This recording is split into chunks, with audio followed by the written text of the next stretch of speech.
mana saja. Layan YouTube, ini Liga Domestik kita. Ini adalah Liga kita, Liga Malaysia. Berita terkini, perkembangan terbaharu bola sepak Malaysia terus mencuri perhatian apabila skuad Johor Darul Takzim secara rasmi mengumumkan ketibaan John Irazabal sebagai rekrut baharu mereka bagi memperkukuh barisan pertahanan Harimau Selatan. Pengumuman itu dibuat menerusi satu video rasmi yang dimuat naik di laman sosial rasmi Johor Southern Tigers sekaligus mengesahkan khabar angin yang berlega-lega sejak beberapa minggu lalu. Pemain pertahanan kelahiran Sepanyol yang memiliki darah Malaysia ini telah menamatkan khidmatnya bersama kelab Sabah FK di Azerbaijan selepas hampir 3 musim yang cemerlang. Sepanjang di sana, beliau telah mencatatkan 98 penampilan, menjaringkan 6 gol dan melakukan 2 assist. Irazabal telah menjadi salah satu tonggak pertahanan paling konsisten dalam Liga Premier Azerbaijan. Namun apa yang lebih penting kini bukan sekadar statistik, tetapi kenapa John Irazabal memilih untuk kembali ke Asia Tenggara dan menyertai JDT. Adakah atas faktor jatuh cinta suasana Malaysia atau sebenarnya ada agenda pembangunan bola sepak yang lebih besar di bawah pengaruh Tunku Ismail? Berikut adalah analisis penuh berkenaan perpindahan sensasi ini dan sebab-sebab kenapa admin menyifatkan langkah ini sebagai satu lagi langkah bijak oleh TMJ. Antara faktor utama yang menjadi penentu dalam perpindahan John Irazabal ke JDT adalah penglibatan pasukan itu dalam saingan AFC Champions League Elite yang bakal berlangsung musim hadapan. Saingan ini merupakan pentas tertinggi bola sepak kelab Asia dan menjadi platform terbaik untuk mana-mana pemain menunjukkan kemampuan sebenar mereka di hadapan pencari bakat dan kelab elit serantau.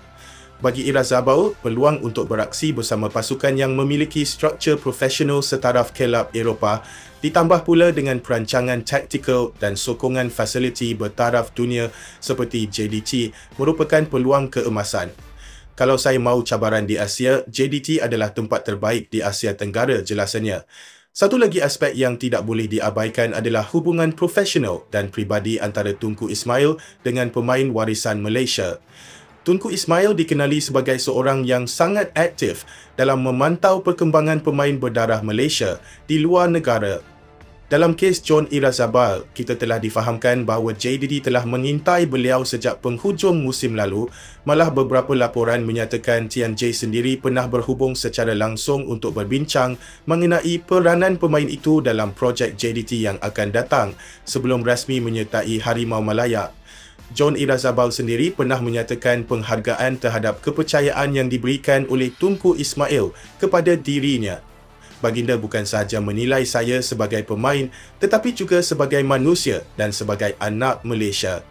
Penyertaan Irazabal dalam skuad JDT juga dilihat sebagai sebahagian daripada strategi besar untuk memantapkan skuad kebangsaan Malaysia menjelang Piala Asia dan kelayakan Piala Dunia akan datang.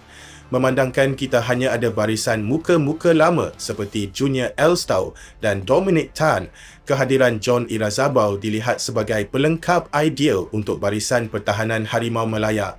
Bermain di JDT akan memastikan dia sentiasa berada di dalam keadaan fizikal dan mental terbaik untuk dipanggil oleh Peter Klamovski bagi tugasan antarabangsa.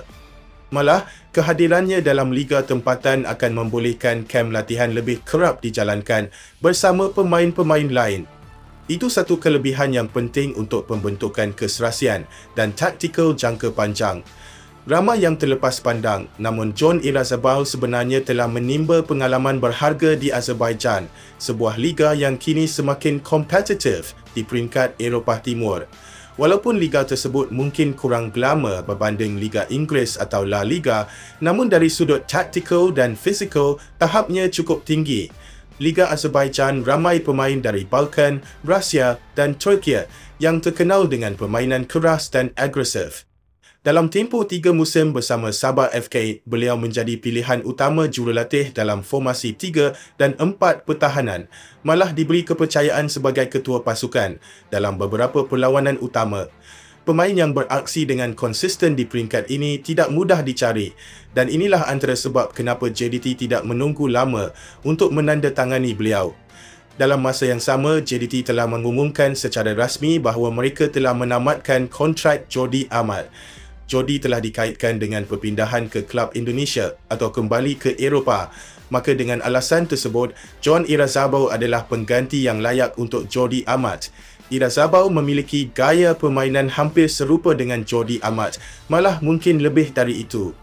Dia seorang yang tenang dengan bola, bijak membaca permainan dan memiliki fizikal yang mantap sebagai benteng pertahanan.